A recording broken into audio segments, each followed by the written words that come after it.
Hi there, this is Paola with Bark. There's a few different ways to view text messages on the Bark Watch. From the home screen, you could swipe to the left, view the apps individually and tap on them. Or from the home screen, you could swipe to the right and see the list of apps where you could scroll down and pick one.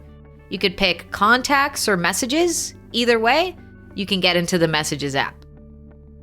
You could even get into the Messages app through a notification of a new text being received. For example, this is a text from Mom, and I'm going to tap on it and respond to Mom right away.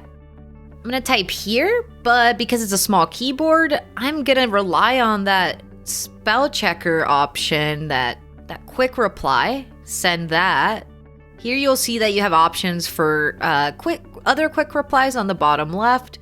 You'll have the option to attach photos or videos. And if you ever start typing with the keyboard and you change your mind, you'll tap on this little keyboard icon to take it away. If you want to switch between Spanish keyboard and English keyboard, you tap on this little globe icon on the bottom left. And to add the wonderful emojis, tap on that smiley icon on the bottom left. And that's it. For more tips on the Bark Watch, check out our other videos. If you need any help, don't hesitate to reach out to us at barkwatch@bark.us.